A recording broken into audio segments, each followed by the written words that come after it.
De vez en cuando nuestro planeta nos revela lo poderoso que es.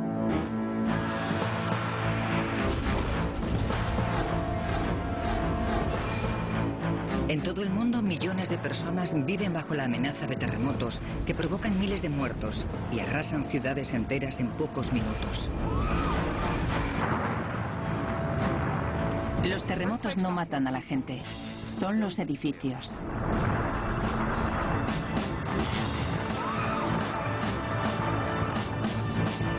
Y este programa se plantea qué nos puede contar la ciencia sobre la furia de nuestra Tierra.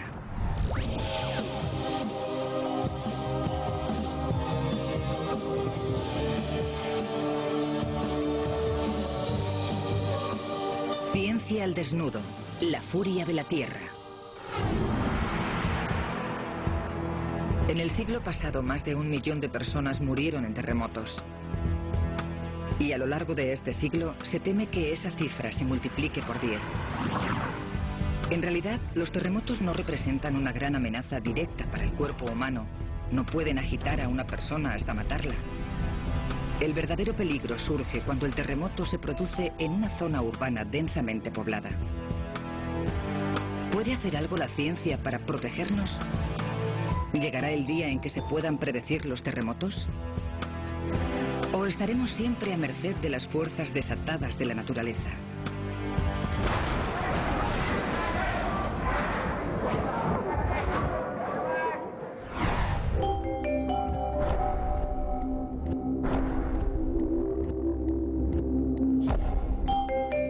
Comenzamos nuestra investigación por lo más básico. En primer lugar, hay que averiguar qué desencadena un terremoto. Los terremotos se producen por la repentina y explosiva liberación de las enormes presiones que se forman bajo la corteza de la Tierra. Y para entender la causa de dichas presiones, hay que acudir a lo más profundo del planeta. Su corteza está formada por enormes placas oceánicas y continentales, llamadas placas tectónicas, que reposan sobre el manto que yace debajo. Las placas están en constante, aunque muy lento movimiento. Se mueven unos 5 centímetros al año, empujadas por los movimientos del manto, y generan presiones gigantescas en los márgenes de las placas. Les presentamos a la doctora Lucy Jones, la científica a cargo del equipo de peligros sismológicos del sur de California. En la superficie de la Tierra hay 12 placas principales y muchas otras menores, y todos los sitios donde se juntan constituyen zonas de concentración de terremotos. Con el tiempo, los márgenes sobre los que las placas tectónicas friccionan entre ellas se deforman y se rompen, dando lugar a lo que se denomina fallas. Al final, la presión alcanza un punto crítico en el que las rocas de cada lado de la falla resbalan y se colocan en una nueva posición.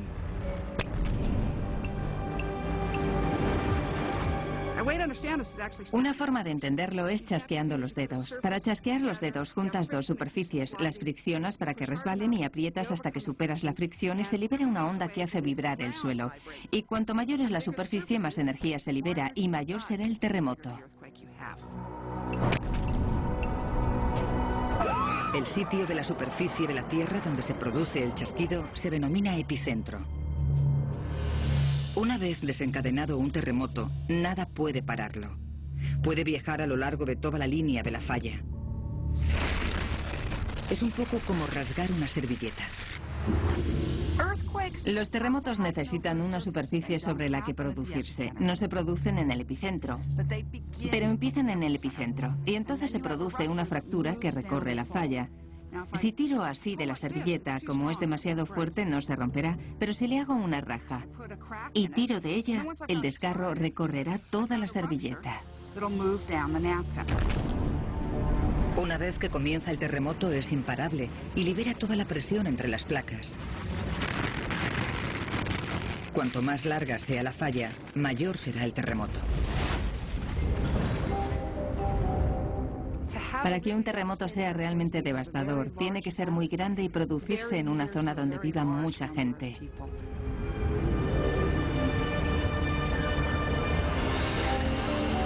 La población mundial crece cada vez más deprisa y es cada vez más urbana. La población de Los Ángeles se ha triplicado en los últimos 60 años. Ese crecimiento ha conducido a la creación de megaciudades con poblaciones superiores a los 8 millones de habitantes. En el mundo hay en la actualidad 15 megaciudades. Algunas, como Los Ángeles, Ciudad de México o Tokio, se encuentran bajo amenaza directa de terremotos.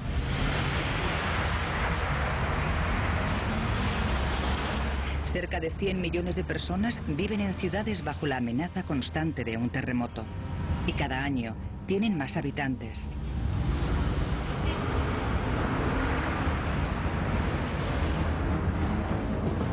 El peligro crece a medida que los edificios son cada vez más altos. Los terremotos no matan gente, son los edificios. Hay muchas grandes ciudades del mundo situadas junto a grandes fallas. Y la proximidad representa el 90% del peligro de terremotos. La tierra tiembla mucho más cuando se está encima del terremoto que a poca distancia. Así que tener una falla bajo una ciudad es la receta perfecta para un desastre.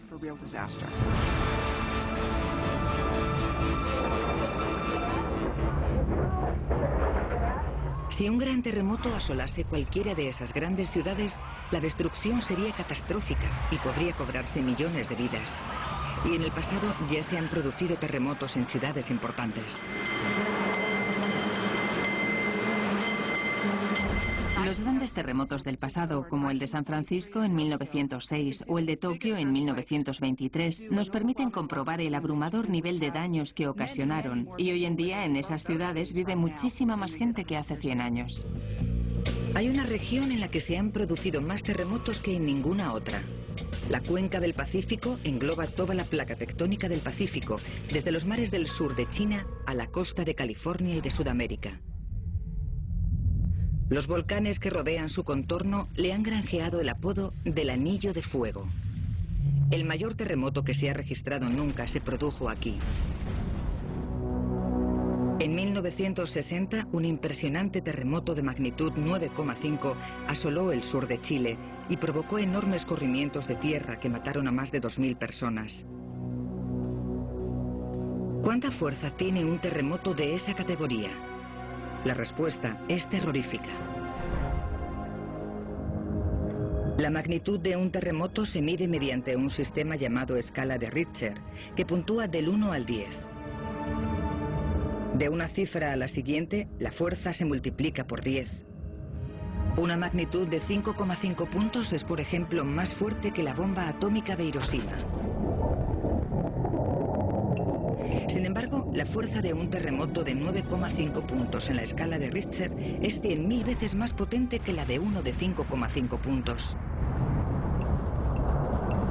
Un terremoto tan grande es más de 1 millón de veces más fuerte que la explosión de Hiroshima de 1945.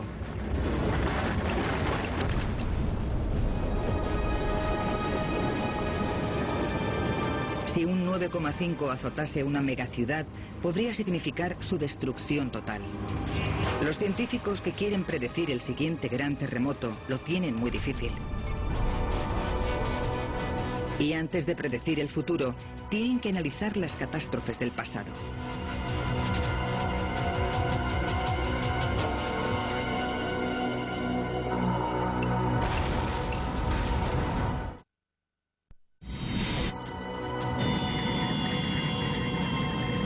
Sabemos que si se produjese un gran terremoto en una de las megaciudades del mundo, el coste humano sería abrumador, con el potencial de cobrarse millones de vidas.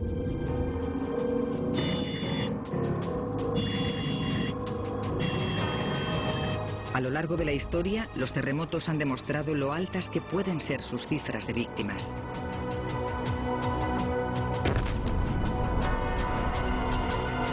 El terremoto más letal de Estados Unidos ocurrió en 1906. Tuvo lugar el 18 de abril en San Francisco y midió una magnitud de 8,3 puntos. El terremoto en sí fue devastador, pero fue la tormenta de fuego que provocó y que duró 4 días la que destruyó por completo la ciudad y mató a más de 3.000 personas. Pero las mayores cifras de víctimas se han producido en China, Se estima que un terremoto del siglo XVI mató a casi 850.000 personas. Y más recientemente el gran terremoto de Tanshan de 1976, con una magnitud de 8 puntos en la escala de Richter, mató a 750.000 personas.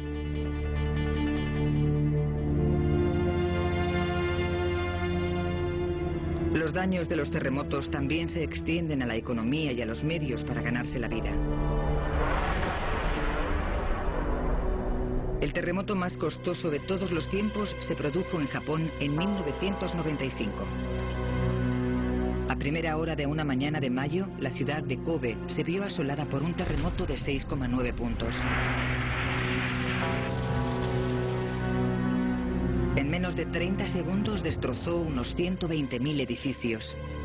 Mató a más de 5.000 personas y dejó a otras 300.000 sin hogar. En solo 20 segundos, la ciudad japonesa sufrió daños estimados en 200.000 millones de dólares.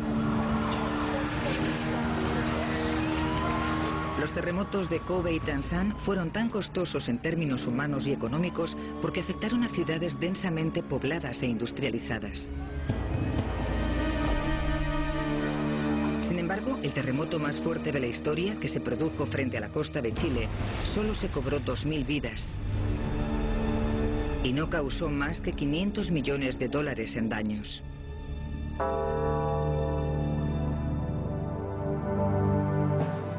Midió 9,5 puntos en la escala de Richter y se produjo en 1960. Pero Estados Unidos también tiene un historial de grandes terremotos. El seísmo más potente registrado en ese país tuvo lugar también en una zona relativamente despoblada. Fue en 1964 y azotó una zona cercana a Anchorage, en Alaska, con una magnitud de 9,2 puntos. Ocupa el segundo puesto en la lista de terremotos más fuertes del mundo, después del de Chile. En Estados Unidos, en el siglo pasado, la duración media de un gran terremoto fue de 30 segundos. Pero el terremoto de Alaska, que recorrió una falla de más de 3.000 kilómetros de largo, duró 14 veces más de 400 segundos. Y arrasó literalmente toda la zona.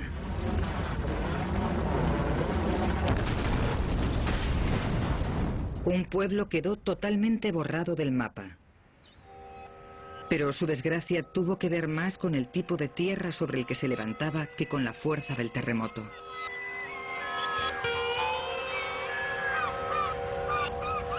Situada en la base de un glaciar, la pequeña población costera de Valdés estaba a punto de vivir un desastre. Estaba construida sobre un suelo de grano fino saturado y no tenía posibilidades de sobrevivir. El suelo blando multiplicó los efectos del terremoto y transformó Valdés en una masa informe de ruinas y escombros. Dos supervivientes a ese día, madre e hija, Gloria Day y Lindia Guthrie, nunca olvidarán cómo se les vino el mundo encima. Aquí los habitantes eran pescadores y antiguos pioneros. Tenía edificios con la fachada principal falsa y aceras de madera, y era una comunidad muy unida. Esa tarde, el barco de vapor Chena atracó en el muelle principal. Transportaba los primeros suministros de fruta fresca y mercancías del año. En el pueblo no había muchas diversiones, así que la llegada del barco era un gran acontecimiento.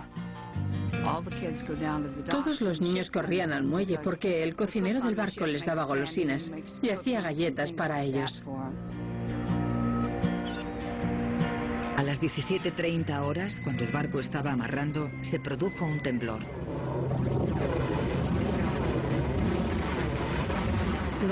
Normalmente cuando hay un temblor dura unos 15 segundos, como mucho un minuto. Pero este no paraba nunca, seguía y seguía. No se paró hasta que pasaron unos increíbles 7 minutos.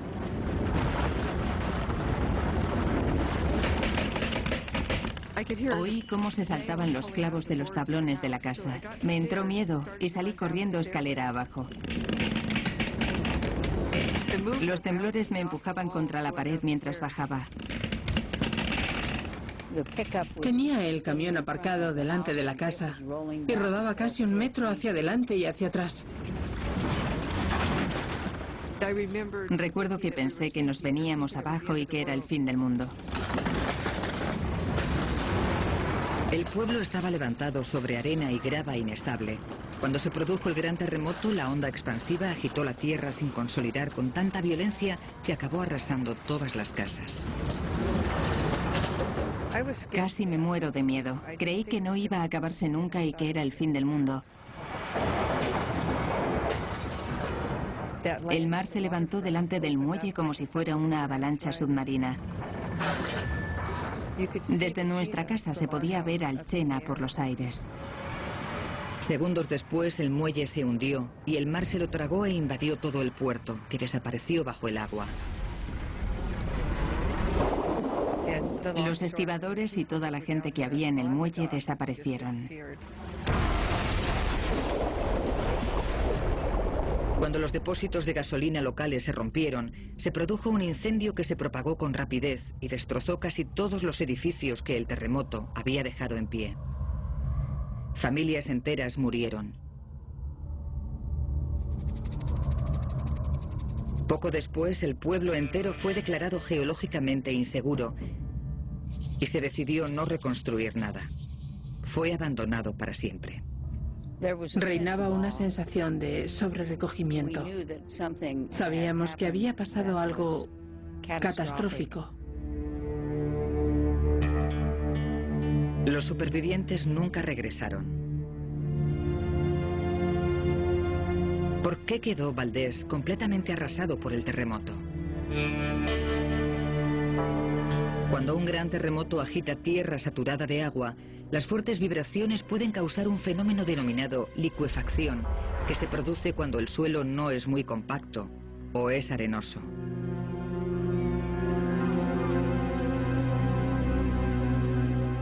Y cuando se agita el suelo, la tierra saturada comienza a comportarse como si fuera un líquido y se transforma en una especie de arenas movedizas. El antiguo Valdés estaba construido en un terreno cenagoso saturado de agua. No tenía ninguna posibilidad de resistir 7 minutos de violentas sacudidas. Cuando se agita la arena, es como cuando se agita un tarro de harina. La superficie se nivela y se hunde. El viejo Valdés se hundió literalmente en la tierra. El nuevo pueblo de Valdés se ha construido a unos 7 kilómetros de distancia.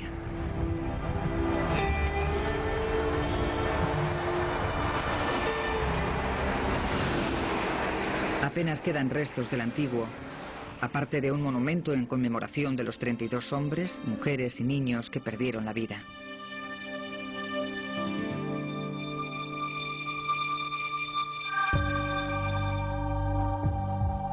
Pero también hay grandes ciudades construidas sobre terreno inestable. Partes de Los Ángeles y San Francisco correrían peligro de licuefacción si se produjese un gran terremoto. Y ambas poblaciones se hallan en zonas repletas de fallas en activo, como la de San Andrés. No es una grieta, no es un agujero, es más bien el lugar donde se juntan y se solapan dos grandes placas. Se refleja en el paisaje en la forma de un valle recto. El sistema entero mide unos 1.300 kilómetros. Se extiende desde unos 400 kilómetros al norte de San Francisco hasta unos 300 kilómetros al sur de Los Ángeles. Las dos placas principales de la falla de San Andrés se mueven en direcciones opuestas. En California, Los Ángeles se mueve hacia San Francisco al mismo ritmo que crecen las uñas de la mayoría de la gente, entre 2,5 y 5 centímetros al año. La presión que genera el movimiento de las placas se libera en forma de miles de pequeños temblores todos los años. Los terremotos grandes son poco comunes, pero cuando suceden, son devastadores.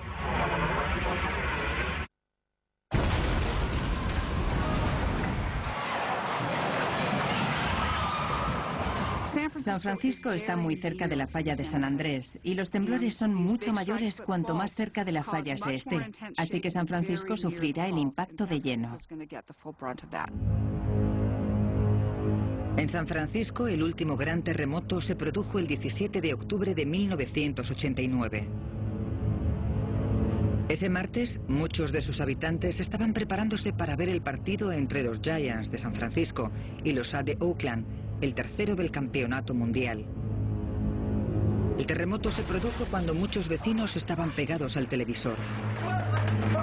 Duró 15 segundos y tuvo una magnitud de 7,1 puntos.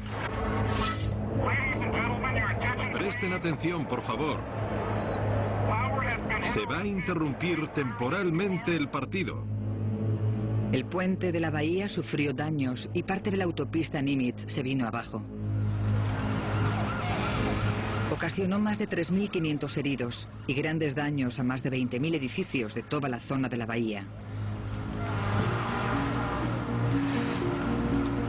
A pesar de tanta destrucción, la cifra de víctimas mortales, 63 personas, fue relativamente baja.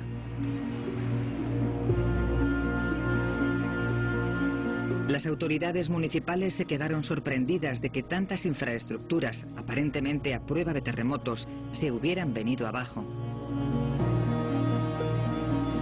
Y en las mismas manzanas había edificios que se habían hundido, mientras otros permanecían intactos, lo que parecía absurdo.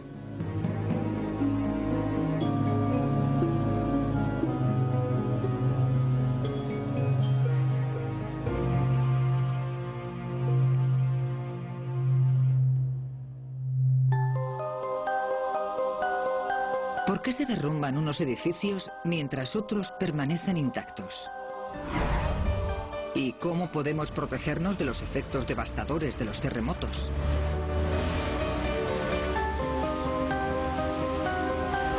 En Estados Unidos y Japón, las grandes ciudades amenazadas llevan a cabo completos programas de construcción para intentar que todos los edificios sean a prueba de terremotos.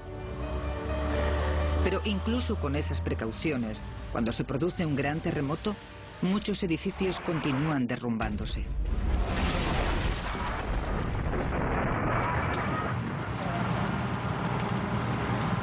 En el terremoto que asoló Kobe, en Japón, en 1995, más de 120.000 edificios sufrieron daños.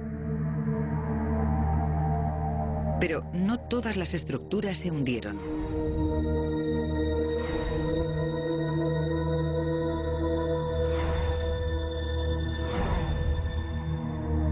Algunos edificios se hundieron por el efecto de la frecuencia de impacto del terremoto, mediante el que simples vibraciones pueden derribar un edificio de muchos pisos.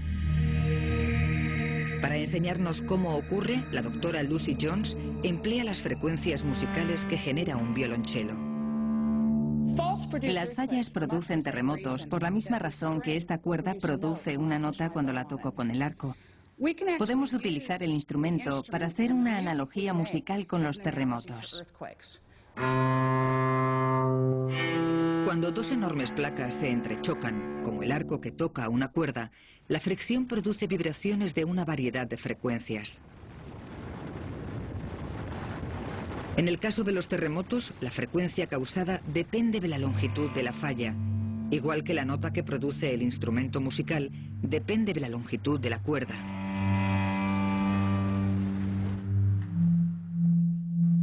Según su tamaño y tipo de construcción, cada edificio resuena con una frecuencia distinta. Cuando la frecuencia del terremoto encaja con la frecuencia del edificio, las vibraciones pueden sacudirlo más violentamente que al edificio contiguo y acabar por derrumbarlo.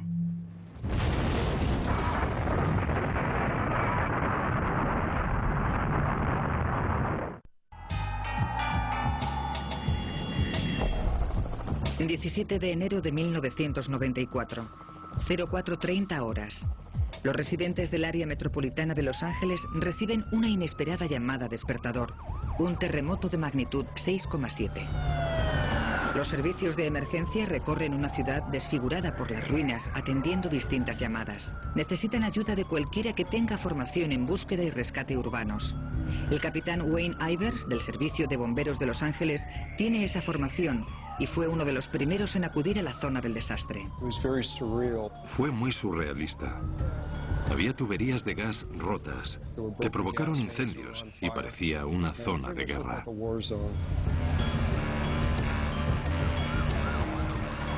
Uno de los muchos edificios que se hundieron fue un aparcamiento de varios pisos en North Ridge, una estructura enorme del tamaño de 2 campos de fútbol que se vino abajo.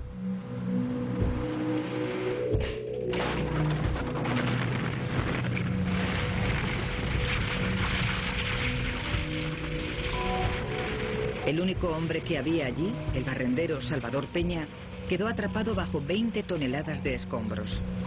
Le habían caído encima las 3 plantas del aparcamiento que le habían aplastado dentro de su vehículo. Wayne Ivers fue el bombero de mayor rango que acudió a rescatarle. No sabía cómo íbamos a sacarle. La misión parecía abrumadora, pero tuvo que pensar un plan rápidamente. Primero, tenían que acceder al interior del edificio hundido. Había algunas rajas en el hormigón y las ensanchamos con martillos hidráulicos. Ivers y su equipo comenzaron a desmantelar estratégicamente las distintas capas de hormigón. Tenían que trabajar deprisa porque cada segundo contaba.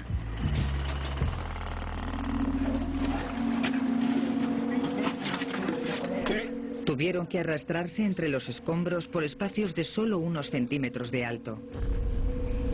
Cuando trataban de localizar a Salvador, nuevos temblores amenazaron con derrumbar todo lo que había encima de ellos.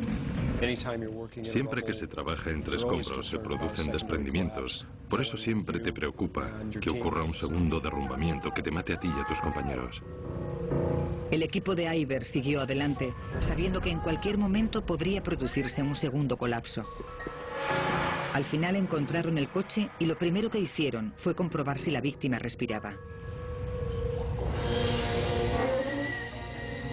Salvador tenía las piernas y el brazo derecho atrapados bajo el salpicadero. Estaba vivo, pero le fallaban las fuerzas. Cuando vi al señor Peña no pude creerme que estuviera vivo. Ivers tenía que comprobar continuamente si la zona era lo bastante segura para que su equipo continuase trabajando. El depósito de gasolina del coche se había roto. Estaba perdiendo combustible y corría el peligro de prenderse fuego. Limpiaron el combustible, pero todavía tenían que sacar a Salvador de allí. La parte frontal del coche estaba aplastada por 2 enormes planchas de hormigón. Los rescatadores trabajaban bajo el miedo constante a nuevos temblores. Se produjeron nuevos temblores de hasta 5 puntos en la escala de Richter. No podíamos no prestarles atención. Fuera aguardaba una ambulancia para trasladar al herido al hospital. Pero primero había que sacar a Salvador de su coche. Unos potentes airbags levantaban las planchas de hormigón unos pocos pero vitales centímetros. Entonces se ponen en marcha unos especialistas con cortadoras hidráulicas y otras herramientas que desguazan el vehículo. La mayor preocupación de Ivers era llegar a matar al herido durante el proceso de rescate, porque sabía que al aliviarle el peso de las piernas comprimidas, podía causarle síndrome de aplastamiento, una dolencia que puede provocar conmoción, fallo renal y muerte.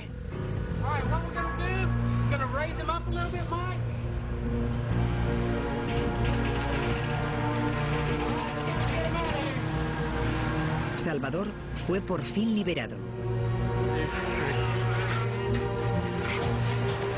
Tenía los muslos tan aplastados que solo medían 5 centímetros de ancho, pero los médicos lograron salvarle las piernas. Y sobrevivió. Y lo que es más asombroso, no tenía un solo hueso roto en el cuerpo. Creo que lo que nos impulsa a actuar en situaciones como esa es un deseo incontenible de ayudar y de marcar la diferencia con alguien que se encuentra indefenso.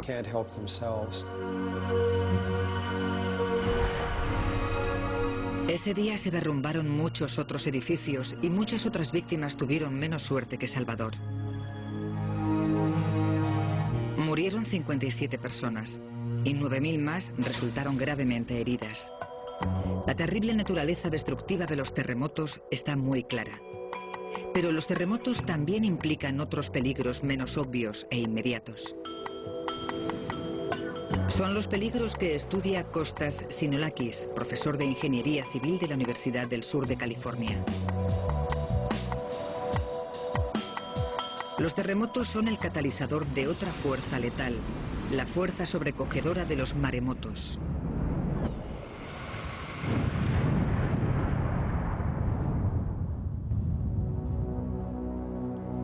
En 2004, el mundo presenció el peor efecto colateral de un terremoto, el tsunami.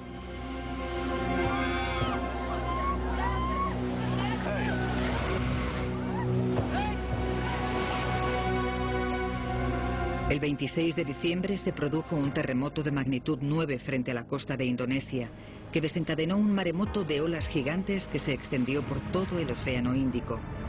Destrozó cientos de miles de casas y mató a más de 200.000 personas.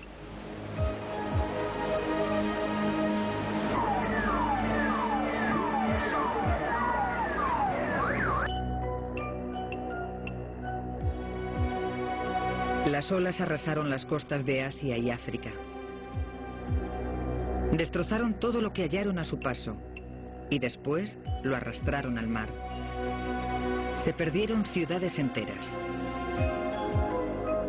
Indonesia fue con mucho el país más afectado al encontrarse más cerca del epicentro.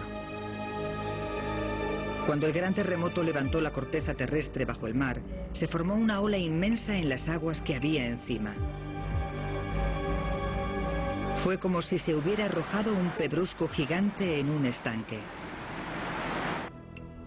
Se formó una onda circular que irradió una ola en todas las direcciones.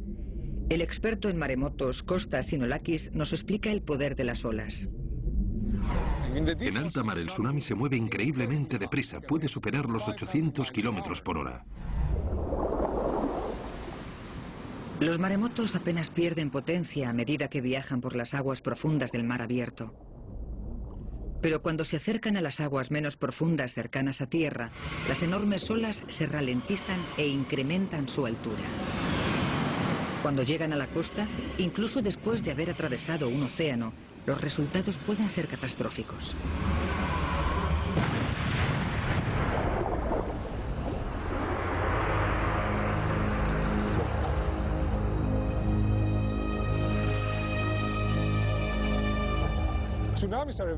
Los tsunamis constituyen un peligro muy minusvalorado. En el siglo pasado, los maremotos mataron a más gente en Estados Unidos que todos los terremotos juntos.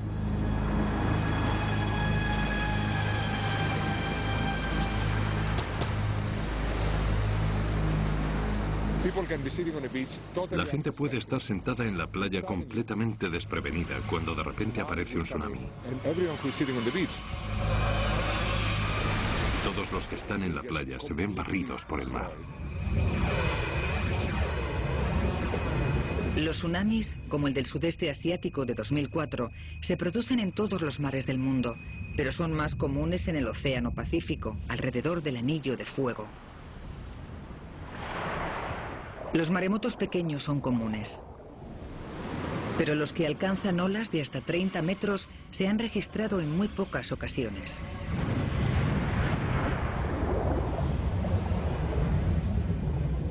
El terremoto más grande que se conoce, ocurrido en Chile en 1960, provocó un tsunami en el Océano Pacífico.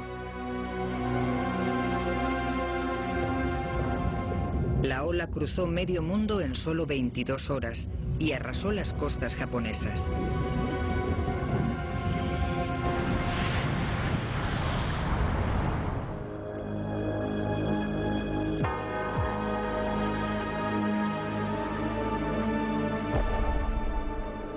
Estados Unidos también ha sufrido los terribles efectos de los maremotos. El último que azotó las costas estadounidenses se produjo en 1964. El enorme terremoto que asoló Alaska produjo una serie de tsunamis. Las olas alcanzaron alturas de casi 70 metros, tan altas como un edificio de 20 pisos.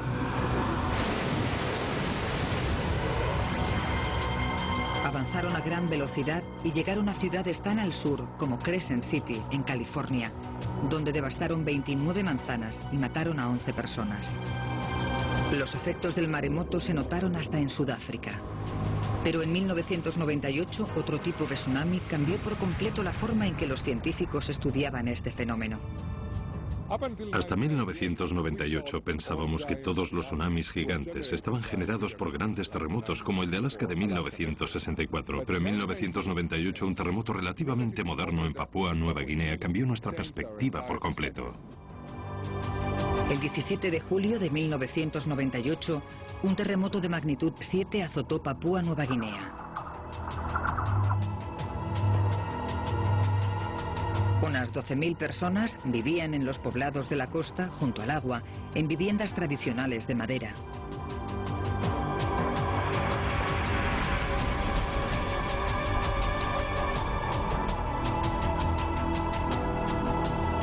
Poco después del terremoto se escuchó un rugido atronador y la gente observó que el mar retrocedía. Una misteriosa línea negra apareció en el horizonte. Cuando la ola se acercó, los aldeanos salieron corriendo, pero ya era demasiado tarde.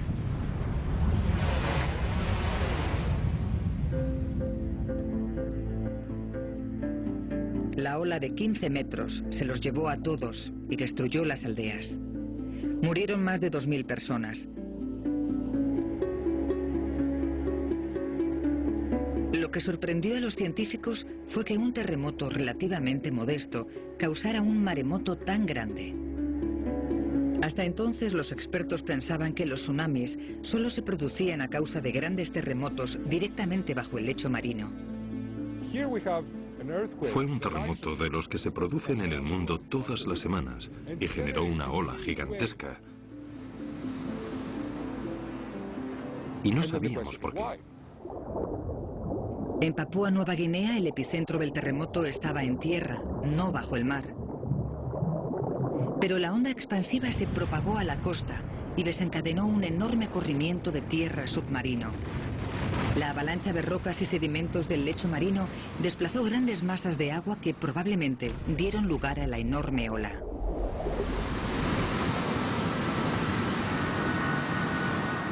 Pero, ¿podría pasar algo así en cualquier parte? El suceso de Papúa Nueva Guinea empujó a los científicos a examinar de nuevo las costas de todo el mundo en busca de formaciones marinas costeras similares. Su investigación condujo a un resultado escalofriante. En California identificaron muchas secciones de costa similares a la de Papúa Nueva Guinea. En San Diego, en Los Ángeles, en Santa Bárbara, en la bahía de Monterrey. A pocos kilómetros de la costa de California hay multitud de cañones submarinos inestables parecidos. A los científicos les preocupa que pequeños terremotos causados por la proximidad a la falla de San Andrés puedan provocar el colapso de alguno de estos cañones con el consiguiente tsunami. ¿Qué probabilidades hay de que se produzca un maremoto aquí? La amenaza de maremotos en California es muy real. Me temo que experimentaré un tsunami en California en algún momento de mi vida. No sabemos lo grande que será, pero el peligro está muy claro.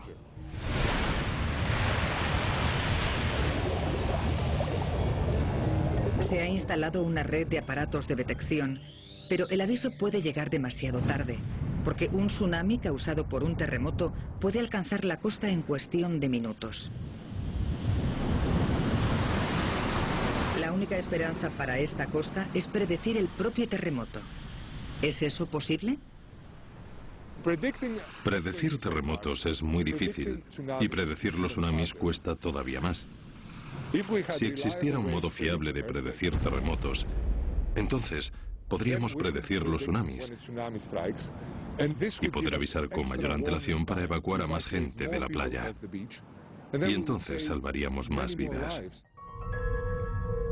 Un tsunami causado por un terremoto puede producirse en cualquier momento. La ciencia debe desarrollar técnicas que ayuden a predecir semejantes fenómenos.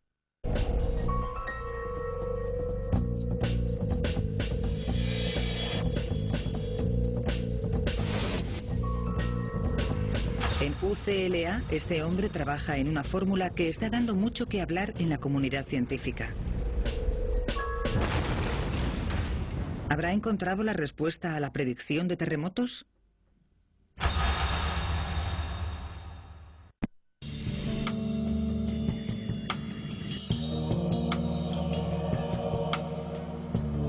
Hasta ahora los expertos han averiguado dónde y por qué se producen los terremotos y que más de 100 millones de personas viven en megaciudades de todo el mundo bajo la amenaza constante de un seísmo catastrófico.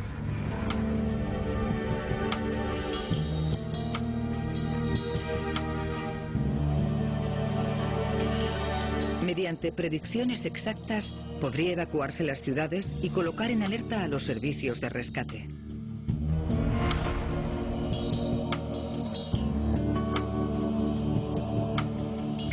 Pero comprender el comportamiento aparentemente aleatorio de los terremotos sigue siendo un gol inalcanzable.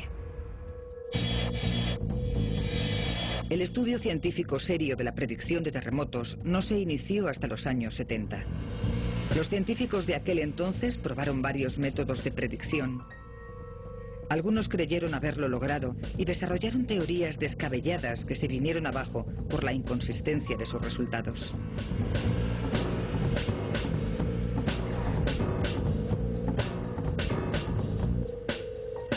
La técnica actual se basa en el estudio de la actividad pasada de las fallas conocidas.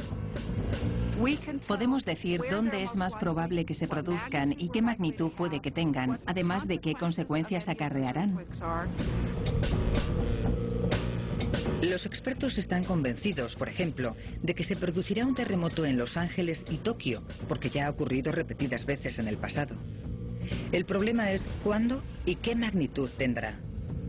La mayoría de los científicos todavía cree que es imposible predecir terremotos. Pero puede que ahora se haya logrado un avance importante. Uno de los sismólogos más prestigiosos del mundo ha desafiado la creencia existente en materia de predicción de terremotos. El profesor Vladimir Kilis-Borok es ruso y todavía habla con el acento de su idioma materno. Nos fijamos en los síntomas de un próximo terremoto, como médicos que se fijan en los síntomas de una enfermedad.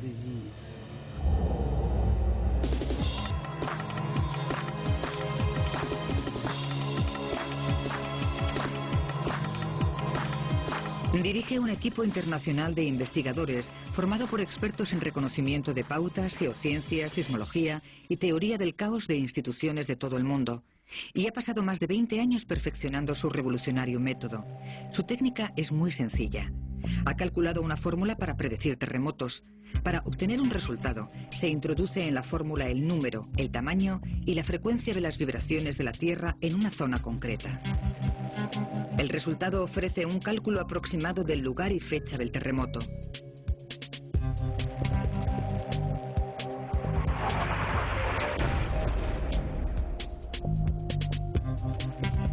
La fórmula se está perfeccionando continuamente y se espera que en el futuro pueda predecir la fecha de los terremotos con una exactitud de semanas e incluso días.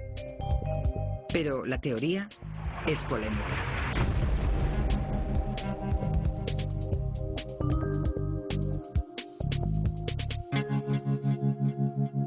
Soy científica y creo que el conocimiento siempre es mejor que la ausencia de conocimiento. Y si se puede hacer, quiero que se haga y quiero descubrir la forma en que se puede utilizar. A pesar de la polémica, en la actualidad la teoría de Kilis-Borok es la única opción viable que puede ofrecer la ciencia. ¿Habrá hallado el santo grial científico? Hasta ahora su equipo y él han obtenido resultados muy positivos. En junio de 2003, su equipo predijo que un terremoto de magnitud 6,4 asolaría el centro de California, 9 meses después. Y 6 meses después, se produjo un terremoto de 6,5 puntos en San Simeón. Después predijeron un terremoto de 7 puntos en la región japonesa de Hokkaido, y menos de 3 meses después se produjo un terremoto más grande. El equipo de Killisborok había acertado en la lotería de las predicciones de terremotos. ¿Pero se trataba de algo más que suerte ciega? Sus compañeros sismólogos afirman que Killisborok tiene que efectuar al menos 10 predicciones acertadas para que sus resultados puedan considerarse científicamente fiables. Descubrir si la teoría es correcta no es más que una cuestión de tiempo. No sé si el doctor Killisborok tendrá razón.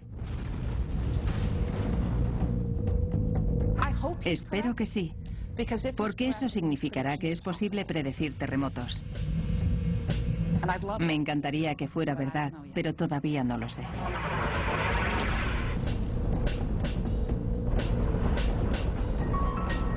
Hemos comprobado que los terremotos suponen una terrible amenaza para la vida humana y un peligro para nuestras megaciudades.